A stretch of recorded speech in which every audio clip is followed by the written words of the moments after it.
सुनहरी अंबर नीला हो, धरती सुनहरी अंबर नीला, हर मौसम रंगीला।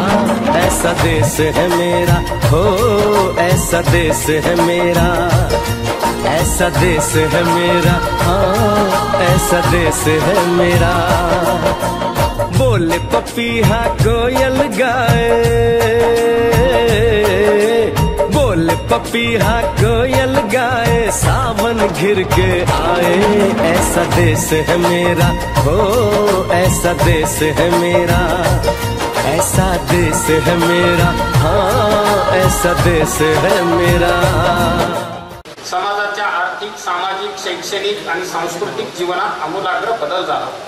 ऊसातील पाण्याचा प्रक्रियेकरिता पुनर्वापर, शेती कचऱ्यापासून वीज निर्मिती, दूध प्रक्रिया प्रकल्प, बिगर शेती सहकारी पतसंस्था, Sai economy development council and Priyadarshini Loknyas new Delhi यांचा राष्ट्रीय उद्योगरत्न, इंदिरा गांधी सद्भावना, भारतीय उद्योगरत्न, रोपाडा गौरव, उद्योग भूषण, Satish Aware business excellence, industry excellence, agriculture and food processing, जलमित्र, जीवन गौरव आदी राज्य, राष्ट्रीय आणि आंतरराष्ट्रीय स्तरावरील अनेक पारितोषिके प्राप्त झालेली आहेत। सर्व अंबडवासियांच्या वतीने मी सरांच्या चरणी नम्र प्रार्थना करतो की त्यांनी मनसोक्त अभिव्यक्त व्हावे।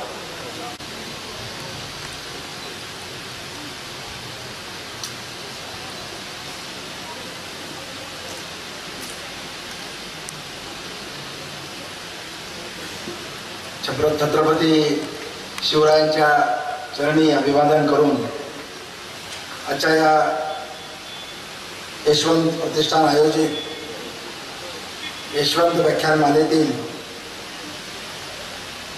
पहिले पुष्प कृषी विकासातील तरुणांची भूमिका या विषयाचे या कार्यक्रमाचे अध्यक्ष माननीय तहसीलदार साहेब, या कार्यक्रमाचे उद्घाटक माझे मित्र आदरणीय टोपे साहेब, माजी मंत्री, कार्यक्रमासाठी आवर्जून उपस्थित बदनापूरचे आमदार माननीय कुचे साहेब, ज्यांच्या खास आग्रहास्तव या ठिकाणी मला येण्याची संधी मिळाली ते सतीशजी मुंडे साहेब, यशवंत व्याख्यानमालेचे सर्व सन्माननीय पदाधिकारी,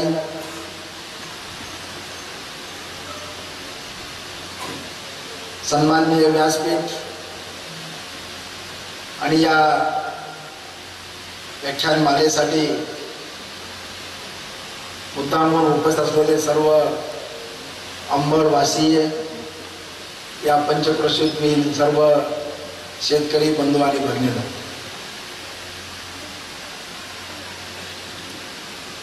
आठ 10 दिवसापूर्वी मला संयोजकाचा निरोप आला की अशा पद्धतीचे व्याख्यानमाला गेल्या 4-5 वर्षापासून आयोजित केलेली आहे आणि यापूर्वी अत्यंत सन्माननीय अशा व्यक्तींनी रार बोराडे सर असतील, सुधीरजी गव्हाणे असतील, गावंडे सर असतील, डॉक्टर तात्यासाहेब लहाने असतील, उत्तम कांबळे साहेब असतील, अशा अनेक महान व्यक्तींनी या ठिकाणी येऊन उपस्थिती लावलेली आहे। खरं म्हणजे मी काही या महान व्यक्तीतल्या शृंखलेमध्ये बसणारा वक्ता मुळीच नाही, परंतु या भागामध्ये अनेक वर्षापासून येण्याचा, प्रामुख्याने टोपे साहेबांच्या आग्रहाखातर समर्थ कारखान्याच्या संदर्भामध्ये येण्याचा आणि अलीकडे गेल्या 5-6 महिन्यापासून एक मराठवाडा स्तरावर आगळा वेगळा उपक्रम फळ प्रक्रियेच्या संदर्भामध्ये सुरू केला। त्या निमित्तानं जालना जिल्ह्यातील 50 डाळिंब उत्पादक शेतकऱ्यांचा भेटण्याचा योग आला. साळुंखे साहेबांच्या शेतावर जायचा योग आला आणि लक्षात आलं की या परिसरामध्ये शेती व्यवसायाशी निगडीत आहे, शेतीवर जगणारी आहे आणि शेतीवरच सर्वस्व अवलंबून असणारा हा सगळा मराठवाड्याचा परिसर आहे. आणि त्यामुळं कुठल्याही परिस्थितीमध्ये शेतीशी पूरक व्यवसाय आणि शेतीमालाचे प्रक्रिया उद्योग ही त्रिसूत्री जोपर्यंत सक्षमपणे समर्थपणे आम्ही कार्यान्वित करणार नाही तोपर्यंत खऱ्या अर्थानं विकास किती पद्धतीने आपण मेक इन इंडिया सारख्या संकल्पना मोठ्या प्रमाणामध्ये आणल्या, मला माहित नाही की कितपत आम्ही ग्रामीण भागापर्यंत हे लोन पोहोचवू शकू. आणि ग्रामीण भागातला मराठवाड्याच्या हद्दीपर्यंत बोलायचं झालं तर 80% जनता ही ग्रामीण शेती व्यवसाय आणि शेती उद्योगावर अवलंबून आहे. आणि एकूण महाराष्ट्राची आकडेवारी जर पाहिली तर जवळपास 60 ते 65% जनता ही सारी शेती उद्योगावर अवलंबून आहे. आणि त्यामुळं मूलभूत आता हे प्रश्न शेती आणि शेती व्यवसायाशी निगडीत आहेत. त्यामध्ये काही परिवर्तन घडेल का आणि मग खऱ्या अर्थानं हे सारं डेव्हलप करत असताना हा तरुण पुन्हा शेतीकडे वळेल का, तो पुन्हा शेतीमध्ये रुजला पाहिजे, शेतीमध्ये रमला पाहिजे आणि मग ते शेती परंपरागत करून आता चालणार नाही. ह्या सगळ्या विवंचनेमध्ये मी सुद्धा एक दुष्काळग्रस्त भागातल्या शेतकऱ्याचा मुलगा अनेकदा काही केलं, आपण हे केलं ते केलं, हे यश मिळवलं ते यश मिळवलं. मग काही मंडळी राज्यस्तरावरच्या राष्ट्रीय स्तरावरच्या काही मुलाखती घेताना प्रश्न विचारतात की तुम्ही एवढा सगळा उद्योग डेव्हलप केला, तुमचा फॅमिली बॅकग्राऊंड काय उद्योजकतेचं होतं. आणि त्यांना सांगावं असं वाटतं की माझे आई वडील अशिक्षित होते, मी इतक्या सामान्य कुटुंबातून आलो की 4थी नंतर गावात शाळा शिकायला नव्हती म्हणून 6 महिने जनावरं राखले. आर्थिक परिस्थिती इतकी बिकट होती की हायस्कूलचं शिक्षण घेऊ शकत नव्हतो. आजोबांनी शिकवलं म्हणून पुढं शिकता आलं. आणि अशा परिस्थितीमध्ये येऊन सुद्धा आम्ही मराठवाड्यातली माणसं काही करू शकतो. मराठवाड्यातली गुणवत्ता कमी नाही, मराठवाड्याच्या मातीमध्ये प्रचंड गुणवत्ता आहे. फक्त त्या गुणवत्तेला पॉझिटिव्हनेस सकारात्मकतेची जोड देण्याची गरज आहे. मगाशी प्रोफेसर साहेबांनी फार महत्वाचा मुद्दा मांडला. आज अशी परिस्थिती झाली आमच्याकडं, दुष्काळ पडला, पाणी नाही, नोकरी नाही, रोजगार नाही, ही सारी माहितीची शंकरा इतकी मोठी आहे की त्यामधून काहीतरी आशा निर्माण होती का नाही मला माहित नाही जालन्याचं चित्र. पण आमदार साहेब, प्रोफेसर साहेब उस्मानाबाद जिल्हा आणि यवतमाळ जिल्हा म्हणून जाहीर करावा. गेल्या 3 वर्षामध्ये उस्मानाबाद जिल्ह्यामध्ये 335 आत्महत्या झाल्या. आणि मग या आत्महत्याचं कारण ज्यावेळेस शोधलं जातं त्यावेळेस लक्षात येतं की फक्त नाही रे आणि नकारात्मक दृष्टिकोन हे खरं त्याचं कारण आहे. जीवन जगण्यामधला जो रस आहे, जीवन जगण्यामधलं जे स्वारस्य आहे, हे सगळं नाहील्याने संपून गेलं. आणि मग कौटुंबिक समस्या, आर्थिक समस्या याच्यामधून हा विचार होतो आणि त्या आत्महत्येकडे वळतो. आणि त्यामुळं खरी मूळ गरज आता आम्हाला आहे ती आमचा वैचारिक मत परिवर्तन होण्याची, नकारात्मकतेकडून सकारात्मककडे जाण्याची. आणि प्रत्येक घटनेमध्ये, प्रत्येक घटनाक्रमामध्ये, प्रत्येक इन्सिडन्समध्ये कुठेतरी एक आशेचा किरण दिसतोय. तो अंधार कार बाजूला सारून कुठेतरी आशेचा किरण दिसतो. त्या आशेच्या किरणाकडे बघण्यापेक्षा आम्ही अंधकाराकडे बघत राहतो. आणि म्हणून मग आमचा सगळा हा जो काही आज मराठवाड्याच्या बाबतीमध्ये दुष्काळामुळं, आत्महत्याच्या बाबतीमध्ये हा सगळा जो नकारात्मक दृष्टिकोन आहे तो कुठेतरी बदलला गेला पाहिजे. आणि मला असं वाटतं की हा खरं म्हणजे मूलभूत विचार आता आमच्या संपूर्ण मराठवाड्यामधल्या तरुणांनी प्रामुख्याने आत्मसात करण्याची फार नितांत गरज आहे. कृषी विकासातून ग्राम विकास, ग्राम समृद्धी मूळ आजचा आपल्या व्याख्यानाचा विषय आहे.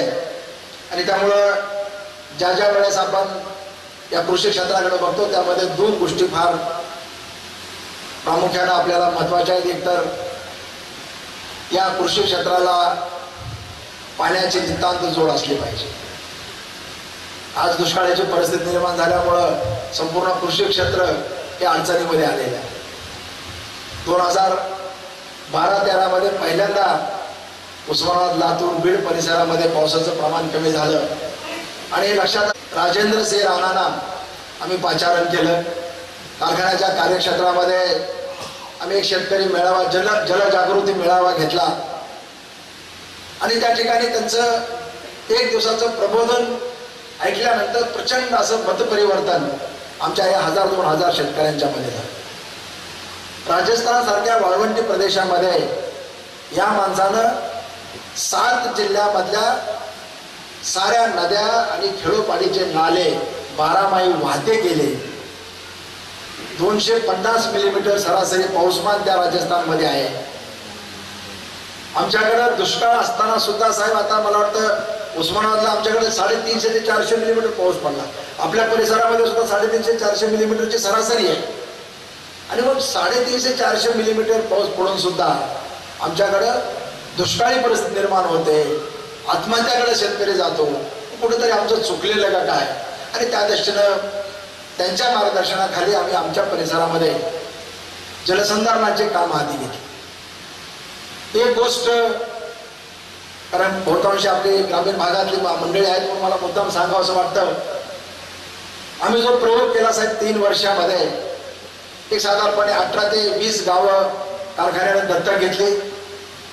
कारखान्याच्या स्वनिधीमधून आम्ही 2.5 कोटी रुपये या जलसंधारणावर खर्च केले आणि या 17-18 गावामध्ये प्रत्येक गावामध्ये जाऊन ग्रामसभा घेतल्या. ग्रामसभा घेऊन लोकांना एकच पटवलं की जशी 4 बांधाच्या आतमध्ये आपली मालकी आहे त्या पद्धतीनं 4 बांधाच्या आतमध्ये पडलेलं पावसाचं पाणी सुद्धा तुमच्या मालकीचं.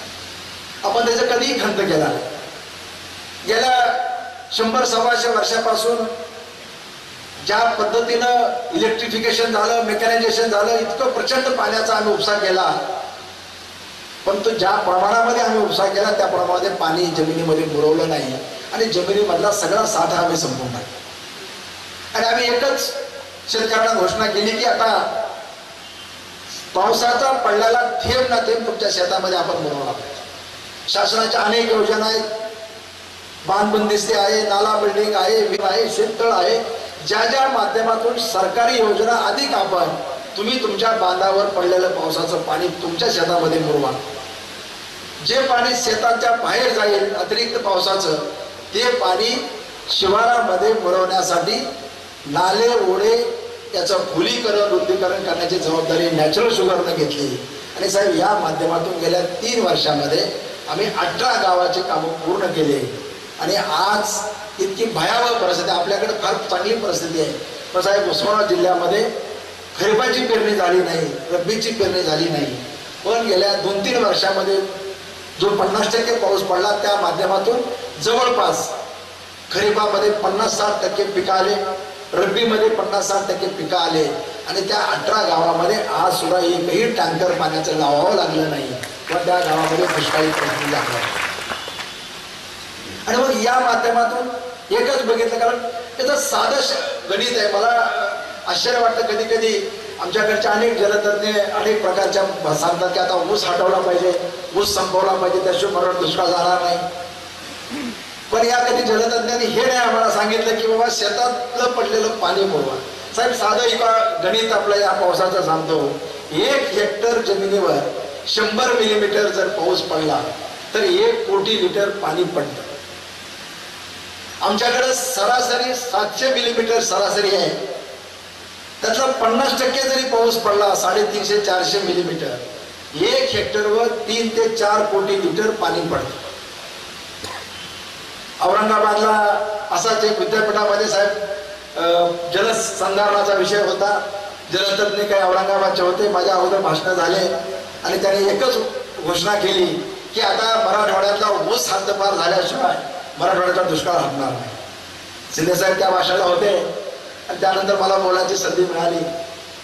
मी त्यांना एकाच वाक्याचं उत्तर दिलं की आपण कधी ह्याचा अभ्यास केला का की उसाला खरं पाणी किती लागतं. कुठल्या विद्यापीठानं कुठल्या संशोधन केंद्रानं 1 एकर 1 हेक्टर उसाला पाण्याचं मीटर लावलं आणि मीटर लावून वर्षभर पाणी दिलं आणि मोजलं किंवा उसाला 3 कोटी लिटर पाणी लागतं, उसाला 5 कोटी लिटर पाणी लागतं.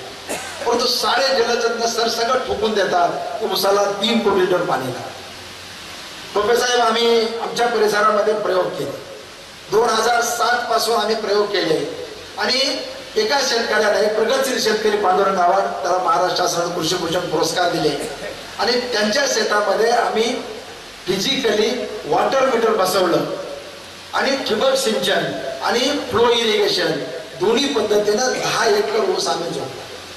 साहेब, फ्लो इरिगेशननं पाणी दिल्यानंतर 1.5 कोटी लिटर 1 हेक्टरला 12 महिन्याला पाणी लागलं आणि ठिबक सिंचननं 75 लाख लिटर लागलं. हे 1 वर्षाचं नाही. जलतज्ञांना सांगितलं की तुम्ही अशा पद्धतीनं तुम्ही कसं सांगता की 3 कोटी लिटर पाणी लागलं आणि ऊस पिकाला पाणी हे लागत नाही. शेतकरी पाणी देतो, पण पुणे आमच्या कृषी विद्यापीठाच्या तज्ञांनी जाऊन शेतावर सांगितलं का की बाबा रे, याला 3 कोटी लिटर 5 कोटी लिटर पाणी लागत नाही. अतिरिक्त पाण्याचे काय झालं ह्याचा आपण आता नगर जिल्हा असेल, पश्चिम महाराष्ट्र असेल, 35% जमिनी क्षारयुक्त झाल्या. त्या अतिरिक्त पाण्याचा परिणाम आहे. आणि मग जर जलसंधारणाचे काम आपण केले, आपल्या शिवारातलं 50% 60% पाणी जर आम्ही मुरवलं तर प्रति हेक्टरी आम्ही कमीत कमी 3 ते 4 कोटी लिटर पाणी मुरवू शकतो. आणि वर्षाला 100% शिवार जरी आम्ही बागायती ऊसाचा केला तरी सुद्धा 1.5 ते 2 कोटी लिटर पाण्याचा वापर होईल आणि जमिनीच्या पोटामध्ये सुरक्षितरित्या राहिलेलं 2 ते 3 कोटी लिटर पाणी राहील आणि दर 3 वर्षाला असा दुष्काळ पडला तर ते सुरक्षित पाणी आम्ही वापरू शकतो. हे खरं वास्तव आहे. आणि म्हणून त्या जलसंधारणाच्या योजनेच्या माध्यमातून 2 प्रयोग आम्ही अत्यंत यशस्वीपणे करू शकलो की ज्या गावाला उंचवट्याचा भाग आहे, बाळाला विलासरावजी देशमुख साहेबांच्या गावी 2000 साली एका इंजिनियरने प्रयोग केला आणि त्या माध्यमातून त्या माळावरचं सगळं वाहून जाणारं पाणी त्या पाझर, समतोल पाझर कालव्यात मुरतं आणि ते मुरून खाली त्या सगळ्या शिवारातल्या विहिरी आणि जमिनीमध्ये साठवलं जातं. आणि दुसरा जो प्रयोग केला तो प्रयोग आम्ही हा नाले आणि ओढे याचं रुंदीकरण केलं, खोलीकरण केलं आणि त्या ठिकाणी आम्ही ते पाणी मिळवलं. गेल्या 3 वर्षामध्ये जो काही पाऊस पडला तो संपूर्णपणे 100% त्या शिवारामध्ये तो मुरला आणि त्याची चांगली फळं आज आपल्याला पाहायला मिळत आहे. आणि त्यामुळं यावर्षी साहेब आता आम्ही आमच्या परिसरामध्ये 100-150 गावामध्ये एक मोहीम सुरू केलेली की आता शासनानं दुष्काळी अनुदान 6000 रुपये काहीतरी हेक्टरी द्यायला सुरुवात केली.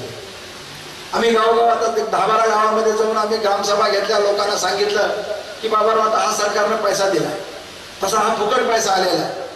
त्यामुळं या अनुदानातला 50% वाटा हा तुम्ही लोकवाटा म्हणून या जलसंधारणासाठी उभा करा आणि 50% वाटा तुम्ही तुमच्या घर खर्चाला दुष्काळ म्हणून दिलेल्या सरकारनं तुम्ही खर्च करा.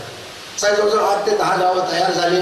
10 लाख 15 लाख 20 लाख रुपये रक्कम जमा झाली आणि जवळजवळ 8 ते 10 गावामध्ये शासनाच्या जलयुक्त शिवारा व्यतिरिक्त एक लोकवाटा, लोक चळवळ म्हणून आणि त्याचबरोबर आपल्याकडं दुष्काळग्रस्त भागासाठी आणि आत्महत्याग्रस्त भागासाठी एक नाम फाउंडेशन म्हणून फार चांगलं काम करत आहे नाना पाटेकर आणि या, तर त्यांच्या या जलसंधारण समितीवर त्यांनी मला घेतलं आणि त्यांच्या सहकार्यानं लोकवाटा 25%, त्या गाव भागातले प्रतिनिधी, लोकप्रतिनिधी, खासदार, आमदाराचा फंड त्याचा 50% आणि 25% नॅचरल शुगर आणि नाम फाउंडेशन अशा पद्धतीने आता आम्ही काम सुरू केलं. आणि त्यामुळं या शेती व्यवसायाला खऱ्या अर्थानं पुनर्जीवित जर करायचं असेल तर हे आता जलसंधारण डिसेंट्रलाइज्ड वॉटर सेट प्रोग्राम हा आता आपल्याला गावोगाव राबवावा लागेल.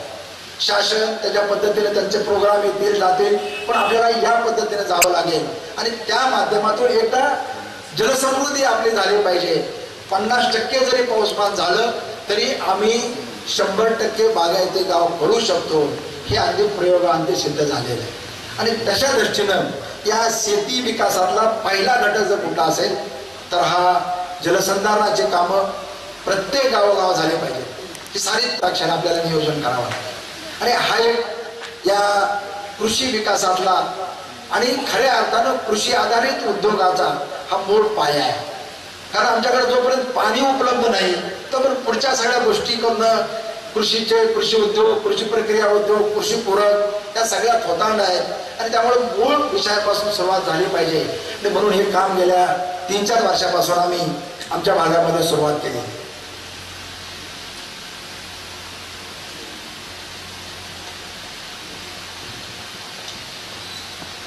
यानंतर आजच्या खरं म्हणजे या चर्चासत्रामधला खरं महत्वाचा जो गाभा आहे तो म्हणजे आमच्या या तरुणांना या शेती उद्योगाकडे वळवण्याचा आणि याचे काही प्रयोग आम्ही आमच्या या नॅचरल शुगरच्या परिसरामध्ये एक आमचं 250 गावांचं कार्यक्षेत्र आहे. त्या गावामध्ये गेल्या 15 वर्षापासून अनेक असे प्रयोग आम्ही करत गेलो. मग अशी रुपे साहेबांनी सांगितलं की रोज 100-200 तरुण येतात, नोकरी पाहिजे. आता आपण समाज कार्य करणारे राजकीय कार्यकर्ते आहात त्यामुळे आपल्याकडे लोंढा आहे, पण आमच्याकडे सुद्धा तसाच लोंढा आहे. कार्यक्षेत्रातल्या प्रत्येकाला तरुणाला वाटतं की मला कारखान्यात नोकरी मिळाली पाहिजे. आणि मग असे लोक आल्यानंतर किती नोकऱ्या द्यायच्या. मग कारखान्यात नसेल तर कुठेतरी चिठ्ठी तरी द्या, ओळखी पालखीचं कुणाला तरी सांगा. आणि प्रामुख्यानं शिक्षण क्षेत्रामध्ये शिपाईचे का असाना 10-5 लाख रुपये द्यायची तयारी आहे, पण नोकरी पाहिजे. भले मग 2 एकर शेती विकणं का होईना. 2013-14 मध्ये साहेब अशाच प्रकारे काही मंडळी आमच्याकडे आली आणि अत्यंत आग्रह केला की नाही आम्हाला काहीतरी झालं पाहिजे. मी त्याला एक विचारलं, तुम्हाला नोकरी करायची कारखान्यामध्ये का कारखानदार व्हायचं? नाही तसं कारखाना बिरखाना आम्हाला काय जमणार. म्हटलं काय नाही जमणार? नाही म्हणजे काय ते सगळं भांडवल कुठं आणायचं, त्याला सगळं मॅनेज कसं करायचं, आम्हाला काय ते जमणार. म्हटलं तुम्हाला आम्ही सगळं उभा करून देऊ, तुम्ही सांगाल तेवढं काम करा. तर काय करायचं तर म्हटलं तुम्हाला भाजीपाला तयार करायचा कारखाना काम नाही. पण त्यातले 4-2 तरुण तयार झाले. म्हणजे काय हरकत नाही, पण आम्हाला त्यातलं काही ज्ञान नाही. म्हणून तुम्ही काही करू नका. आणि मग आम्ही एक 25 गावातले काही तरुणांना असंच एकत्र कार्यक्रमाच्या निमित्तानं बोलवलं. या सगळ्या प्रक्रियेमधून एक 25 तरुण तयार झाले आणि त्यांना सांगितलं की तुम्हाला सेटनेटचा उपक्रम आम्ही राबवून देतो. आमच्या भागामध्ये सेटनेट, पॉलीहाऊस ही संकल्पना सुद्धा लोकांना माहीत नव्हती. त्यांना एकच सांगितलं की 20 गुंठ्याचं क्षेत्र राहील, 1 पैसाही तुम्ही स्वतः काही करायचा नाही, बँकेचं कर्ज कारखान्याच्या हमीवर आम्ही तुम्हाला मंजूर करून देऊ, फक्त 7-12 घेऊन या. 20 गुंठ्याचे 25 सेटनेटचे प्रस्ताव आम्ही तयार केले. शासनाची योजना होती, 50% त्याला अनुदान मिळत होतं. त्याचा सगळा अभ्यास केला आणि आमच्या कृषी खात्यामार्फत हे सारे प्रस्ताव तयार करून कृषी खात्याकडे दाखल केले. त्यांनी सांगितलं की याला 50% अनुदान मिळत आहे आणि 1 सेटनेटचा अनुदानाची जी रक्कम आहे त्याला 450 रुपये त्याचा नॉर्मेटिव्ह कॉस्ट आहे प्रति मीटर. आम्ही ह्या सगळ्या प्रकल्पाचं टेंडर काढलं आणि प्रमाणे आम्ही अलॉट केलं. शासनाची सबसिडी 450 रुपयाप्रमाणे 50% मंजूर झाली. 225 रुपये सबसिडी मिळाली आणि 250 रुपयामध्ये सेटनेट तयार झाले. म्हणजे 90% सबसिडीच्या माध्यमातून हे सेटनेट उभा राहिले. त्या सेटनेटमध्ये पहिलं पीक आम्ही ढोबळीवरची घेतलं आणि त्या तरुणांना सांगितलं की सांगलीचे याच्यातले तज्ज्ञ होते त्यांना आम्ही कन्सल्टंट म्हणून नेमलं. त्यांच्याकडनं रोपं घेतले आणि दर 15 दिवसाला त्यांनी यायचं, त्या सगळ्या तरुणांना मार्गदर्शन करायचं, प्रोग्राम द्यायचा आणि दररोज काय प्रोग्राम हा लिहून द्यायचा. ह्या सकाळी आमच्या तरुणानं सकाळी 8 वाजता सेटनेटला जायचं, कुलूप उघडायचं, खुर्ची टेबल टाकलेला, 4 महिला 2 पुरुष आणि जो प्रोग्राम सांगितला तेवढा प्रोग्राम फक्त राबवायचा. आणि त्यांना सांगितलं मार्केटिंगला डोकं लावायचं नाही, टोपलं घेऊन बाजारात जायचं नाही, बागवानाकडे जायचं नाही. माल काढायचा, सेटनेटच्या बाहेर ठेवायचा. आम्ही कारखान्याच्या माध्यमातून एक विंग तयार केली आणि पिकअप मध्ये त्याने ते सगळा सेटनेट 25 गावामधून गोळा करायचा. नॅचरल फ्रेश नावाचा ब्रँड तयार केला, अट्रॅक्टिव्ह पॅकिंग केलं आणि त्या पॅकिंग मध्ये हा सगळा माल तयार करून मुंबईच्या वासी मार्केटला, पुणे मार्केटला, बेंगलोरला अशा ठिकाणचे दररोज इंटरनेटवर भाव घ्यायचे. जिकडं भाव चांगला असेल त्या ठिकाणी पाठवायचा. साहेब पहिल्या वर्षी 25 तरुणांना पहिलं पीक ढोबळी मिरची घेतलं, दुसरं शॉर्ट ड्युरेशनचं 2 महिन्याचं फ्लॉवर कोबी घेतला आणि तिसरं टोमॅटोचं घेतलं. 3 पिकामध्ये 3 लाख रुपयापासून 7 लाख रुपयापर्यंत टोटल विक्री झाली आणि साधारणपणे 35 ते 40% खर्च जाता. अगदी 2 लाख रुपयापासून 5 लाख रुपये निव्वळ नफा झाला. आणि मग तो कॉन्फिडन्स बिल्ड झाला की आपण काहीतरी करू शकतो. आणि क्लास 1 ऑफिसरला जो पगार मिळतो तो पगार त्याला 20 गुंठ्यामध्ये 1 वर्षामध्ये मिळाला. आणि मग दुसऱ्या वर्षी आणखी 50 तरुण तयार झाले. दुष्काळी परिस्थिती असताना टोपे साहेब आज 25 सेडनेट फक्त टँकरचं पाणी आणून चालवले. असे जवळजवळ आज 110 सेडनेट त्या ठिकाणी उभा आहे. मला असं वाटतं की अंबड तालुक्यामध्ये आणि जालना जिल्ह्यामध्ये इतकी वाईट परिस्थिती नाही की टँकरनं आणून शेती करावी लागेल. 20 गुंठ्याला 3 दिवसाला फक्त 3000 लिटर पाणी लागतं आणि त्या 3000 लिटर 1 दिवसावर पाणी दिलं. हायएस्ट रेकॉर्ड आमचं 20 गुंठ्यामध्ये 62 टन ढोबळी मिरची काढली, जवळजवळ 45 टन टोमॅटो काढला आणि 12 ते 15 टन कोबी महिन्यामधलं उत्पादन. ही संकल्पना आता कुठंतरी आत्मसात झाली पाहिजे. शेती करायची, ती शेती आता परंपरागत पद्धतीने करून चालणार नाही. त्या नव्या कन्सेप्ट आल्या पाहिजे, त्या नव्या कन्सेप्टच्या माध्यमातून गेलं पाहिजे. आणि मला खात्री आहे की नोकरीच्या पाठीमागे लागणारा आमचा हा तरुण आज 12 महिने कमीत कमी 6 ते 7 मजुरांना रोजगार देतो, स्वतःला 50,000 रुपयाचा पगार उपलब्ध करून घेतो आणि मालक म्हणून त्या ठिकाणी जगतो. यामधला जो कॉन्फिडन्स आहे, त्यामधला जो आत्मविश्वास आहे, तो आत्मविश्वास फक्त स्फुल्लिंगित करण्याचं काम आम्ही केलं. आज अशा अनेक तरुण उभा आहेत. अशाच प्रकारचा छोटासा प्रयोग आम्ही दुधाच्या व्यवसायामध्ये सुद्धा केला. आणि मी आपल्याला आवर्जून सांगणार आहे की उस्मानाबाद जिल्ह्यामधल्या आत्महत्याबद्दल आपण अनेकदा वाचताय, ऐकताय. पण ज्या गावामधून आमच्या परिसरामध्ये दूध येतं असे 265 गावं आहेत.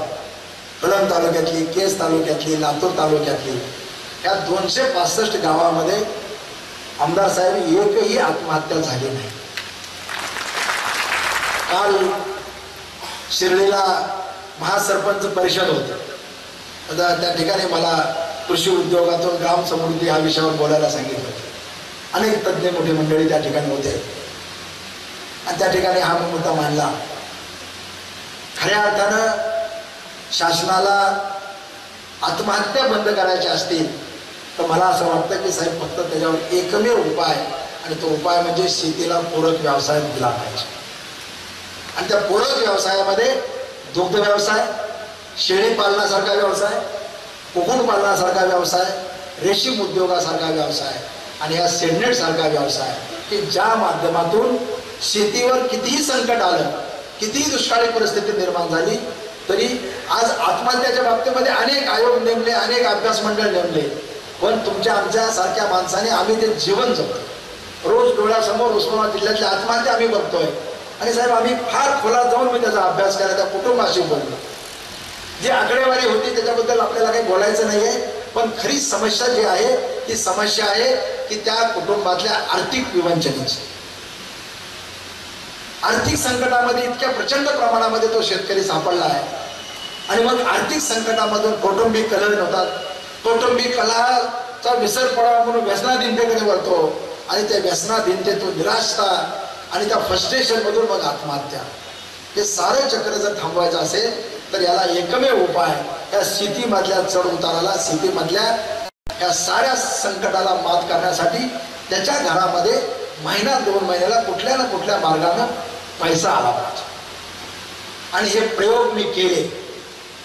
आमची पतसंस्था आहे, त्या पतसंस्थेच्या माध्यमातून गेल्या 3 वर्षापासून या परिसरातल्या 2000 महिला ज्यांना कुठलाही आधार नाही अशा महिलांना आम्ही त्या पतसंस्थेमार्फत 2 गायीचं कर्ज दिलं. 30,000 रुपये दिले. 30,000 रुपयाची गाय घेऊन दिली आणि 6 महिन्यांनी पुन्हा दुसरी गाय घेऊन दिली. 5 कोटी रुपये या पद्धतीनं वाटले. दर 10 दिवसाला ती महिला 10 लिटर दूध रोज घालते. 3,000 रुपये दुधाचं बिल जातं. 50-60% कुटुंबाचा खर्च भागून 25-30% दुधाचा चाऱ्यासाठी खर्च करून अत्यंत स्वाभिमानाने दिली जाते. आणि विशेष या 2000 कुटुंबातलं एकही खातं थकबाकीमध्ये गेलेलं नाही. आणि ही खरी म्हणजे कधी कधी शोकांतिका वाटते. हजारो कोटी रुपये उद्योगपतीचे, परवा पेपरला वाचला असेल, 1,04,000 कोटी रुपये त्या उद्योगपतींनी बुडवले.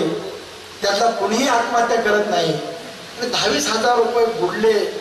22,000चं कर्ज म्हणून आमच्या हजारो शेतकरी बांधवाच्या आत्महत्या झाल्या.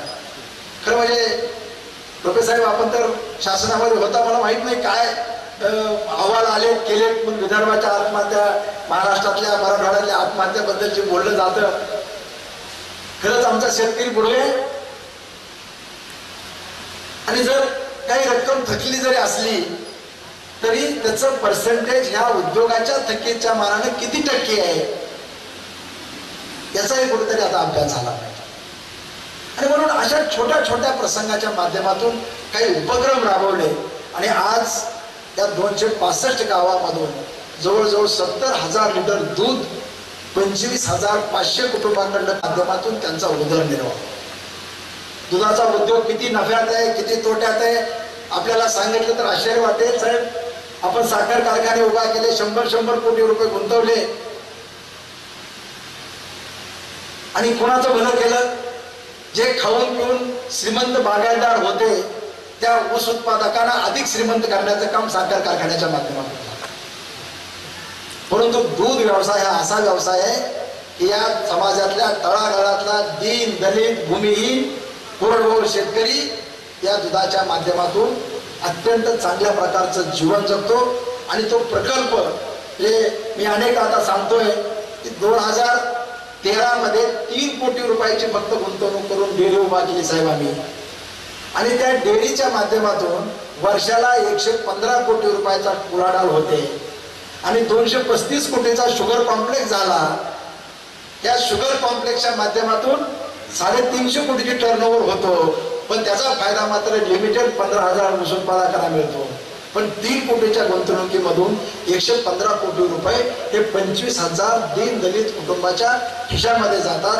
हे खरं सामाजिक पत्र. मी मांजरा कारखान्याला मॅनेजिंग डायरेक्टर होतो 10-12 वर्ष. आदरणीय कैलासवासी विलासरावजी देशमुख साहेब चेअरमन आणि मी MD होतो.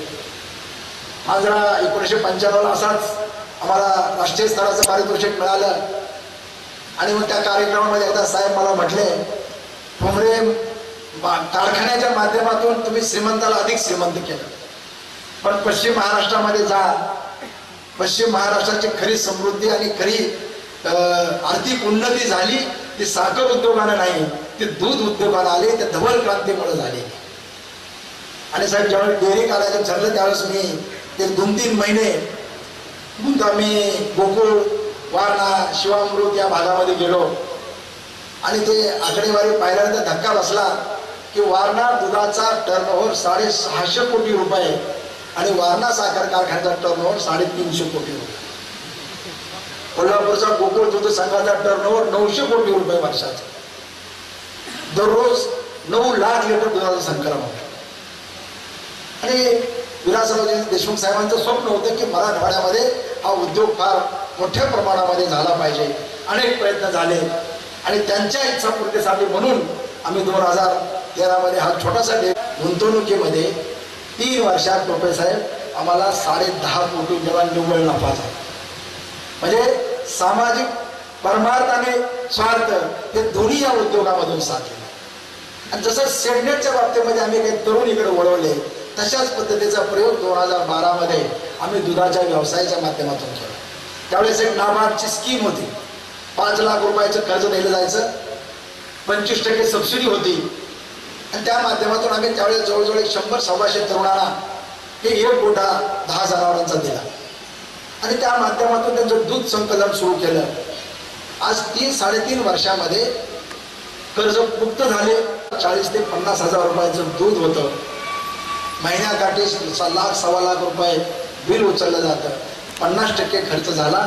दर महिन्याला 50,000 रुपये नेट राहतात. तो तरुण बंदिस्त मुक्त गोठे पद्धतीची संकल्पना आम्ही मांडली. आम्ही त्याला ट्रेनिंगला गोकुळला कोल्हापूरला पाठवलं. आज आमच्या परिसरामध्ये जवळजवळ 250 मुक्त गोठे पद्धती आहे. एक असा 100 फूट बाय 100 फूटचा कंपाऊंड केलं जातं. मोठ्या झाड असतं आणि त्यामध्ये जनावर मुक्तपणे राहतात. काही त्याला दोर लावायचा नाही, बांधायचं नाही, काही नाही. अत्यंत चांगल्या पद्धतीने ही गोठे यशस्वी झाले आणि त्या माध्यमातून 70,000 लिटर दुधाचं संकलन. मला या परिसराच्या तरुणाला मुद्दाम आव्हान करायचं आहे. टोपे साहेबांची डेअरी आहे. दूध कुठं विकावं हा प्रश्न नाही आहे आणि प्रचंड दुधाला स्कोप आहे. काल मी शिर्डीहून येताना साहेब प्रभात डेअरीला मी मुद्दाम केला आणि ते सगळं पाहिल्यानंतर मला भारतातला नंबर 2चा उद्योग साहेब आपल्या श्रीरामपूरच्या शिर्डी भागामध्ये होतो. दररोज 12.5 लाख लिटरचं संकलन त्या प्रभात डेअरीमध्ये आणि 100% उत्पादनं हे निर्यात होतात. कॅडबरी, नेस्ले यांना सगळं उत्पादनं जातात. म्हणजे आमच्याकडं दुधाचं काय करावं हा प्रश्न नाही आहे. फक्त त्याच्याबद्दलच्या संधी तुमच्यापर्यंत पोहोचल्या पाहिजे. आणि त्यामुळं एक 10 जनावरांचा गोठा जर करून आपण सुरुवात केली तर दर वर्षाला कमीत कमी 10 ते 12 लाख रुपयाचा उलाढाल या 10 जनावरांच्या गोठ्यापासून होते.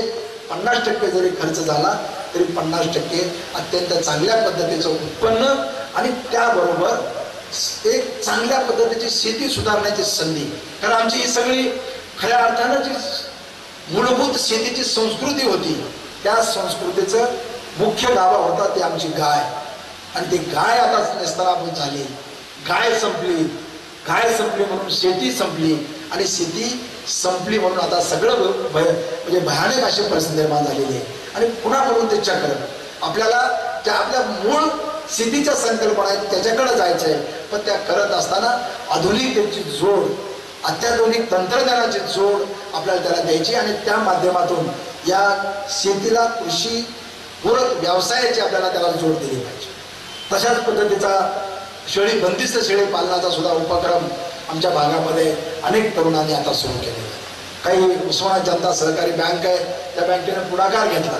राजस्थानवरनं काही संकल्पना आणल्या आणि एक 10 शेळ्यांचं युनिट अशा पद्धतीचं अर्थसहाय्य 5 लाख रुपये 10 लाख रुपयापर्यंत अर्थसहाय्य सुरू केलेलं. आणि मग कधी कधी आम्ही असं म्हणतो की ही इष्टापत्ती समजून दुष्काळाला आपण सामोरं गेलं पाहिजे.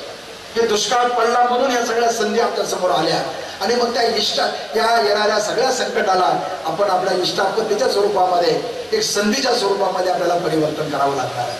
आणि मग कुक्कुटपालनासारखा व्यवसाय असेल, दूध व्यवसाय असेल, शेळी पालनाचा व्यवसाय असेल, या माध्यमातून शेतीला पूरक व्यवसाय झाले पाहिजे. हे करत असताना दुसरा एक महत्वाचा भाग आणि तो खरं म्हणजे आज आमच्या शेती आणि तरुणांसाठी फार महत्वाचा आहे आणि तो म्हणजे शेती मालावर प्रक्रिया करणारे उद्योग. कारण शेती उत्पादन प्रचंड होत आहे. शेतकऱ्यापाशी माल आला की बाजारामध्ये तो माल पूर्णपणे पडतो आणि त्याचा मातीमोल विकायची पाळी येते. हे चक्र जर थांबवायचं असेल तर आता विकेंद्रित स्वरूपामध्ये प्रक्रिया होतो. डिसेंट्रलाइज्ड प्रोसेसिंग युनिट हे ग्रामीण भागामध्ये सुरू झाले पाहिजे आणि त्याची एक छोटीशी एक मॉडेल म्हणून आम्ही डाळ उद्योगाच्या बाबतीमध्ये गेल्या वर्षी विचार केला. आपल्याला माहित आहे की गेल्या वर्षभरामध्ये डाळीवर फार मोठा गवगवा झाला. 150 रुपये किलोपर्यंत डाळ गेली. आणि म्हणून आम्ही विचार केला की कारण आपल्याकडे किती प्रमाणात डाळ हरभरा होतो मला माहीत नाही, पण आमच्या भागामध्ये कर्नाटक बॉर्डरला उस्मानाबाद, लातूर, बीड, परभणी या भागामध्ये तुरीचं उत्पादन फार चांगलं होतं आणि त्या भागात लातूरला जवळपास 110 डाळ मिल आहे. कर्नाटकमधली तूर येते मोठ्या प्रमाणात आणि मग त्याचा एक अर्थशास्त्राचा आम्ही अभ्यास केला. लातूरच्या कृषी उत्पन्न बाजार समितीमधून मागच्या वर्षभरामधले तुरीचे भाव घेतले आणि असं लक्षात आलं की मॅक्सिमम हायएस्ट तुरीला भाव मिळाला 9,500 रुपये क्विंटल. 5,000 रुपयापासून 9,500 रुपये क्विंटल पर्यंत भाव मिळाला. आणि मग हा 9,500 रुपये भाव कधी होता? त्या कालावधीचा तुरीचे डाळीचे भाव घेतले तर ज्यावेळेस तुरीच्या डाळीला 200 रुपये किलोचा भाव होता त्यावेळेस शेतकऱ्याला 950 रुपये म्हणजे 95 रुपये किलोनं तूर विकली. आणि मग तूर प्रक्रियेचा अभ्यास केल्यानंतर लक्षात आलं प्रोसेसिंग कॉस्ट आहे. अत्यंत साधं सिंपल टेक्निक आहे. फार काही साखर कारखान्यासारखा मोठा प्रकल्प नाही किंवा फार त्याच्यामध्ये कॉम्प्लिकेटेड मशिनरी नाही. अगदी 2,03,000 मशिनरी आहेत आणि मग 3.5 रुपये प्रोसेसिंग कॉस्ट, बाकीचा आणखी ₹2 झालं तरी 5 रुपये किलो म्हणजे 90 रुपये किलोची तूर 95 रुपयाला डाळीचा उत्पादन खर्च झाला. 10%, 15%, 25% नफा जरी धरला तर 1,200 रुपये जास्तीत जास्त ग्राहकाला मिळायला पाहिजे. 200 रुपये किलो. पण हे काय चाललंय म्हणजे शेतकऱ्याच्या हातामध्ये 90 रुपये पडले, ग्राहकाकडनं 200 रुपये घेतले, 110 रुपये म्हणजे 100% प्रॉफिट मार्जिन जर या उद्योगामध्ये असेल तर भयानक चित्र आहे. आणि म्हणून आम्ही त्याचा मग ठरवलं की काहीतरी एक मॉडेल आपण करायचं. आणि अकोला कृषी विद्यापीठामध्ये मागं एक आमच्या परिसरामधले डॉक्टर माहिंदे म्हणून कुलगुरू होते आणि त्यांनी त्या अकोला कृषी विद्यापीठामध्ये मिनी डाळ मिलचं एक मॉडेल तयार केलं होतं. आणि मग या छोट्या छोट्या मिनी डाळ मिलचा संकल्पना समजून घेतल्या आणि आमच्या भागातल्या 2-4 तरुणांना आम्ही प्रोत्साहित केलं की तुम्ही हे सुरू करा. काळगावला एक असाच तरुण राजकुमार पाटील म्हणून आहे, त्याला आम्ही डाळ मिल टाकून दिली. 2.5 लाख रुपये त्यामध्ये इन्व्हेस्टमेंट केली आणि तो तरुण हे करतोय आणि त्याची कॅपॅसिटी आता तो 10 टन करायला. अशा पद्धतीच्या संकल्पना आता खेड्यापाड्यामध्ये निर्माण झाल्या पाहिजेत. डाळ हे एक उदाहरण आहे. सोया प्रोडक्ट आहे. आपल्याला माहिती आहे की त्या सोयाबीन पासून महिलांसाठी मी विशेष करून सांगणार आहे, त्या सोयाबीन पासून सांडगे तयार केले जातात, अट्रॅक्टिव्ह पॅक मध्ये भरले जातात आणि व्हेजिटेरियन नॉनव्हेज म्हणून त्याला फार मागणी आहे. 500 ग्रॅमचा पुडा 65 रुपयाला मॉलमध्ये विकला जातो. 30 रुपये किलोचं सोयाबीन भरडायचा खर्च आणि सांडगे वाळून पॅक करायचा खर्च. आमच्या घरोघर महिलांना करण्यासारखा उद्योग आणि प्रचंड मोठी मागणी याला मॉल्समध्ये आणि शहरी भागामध्ये.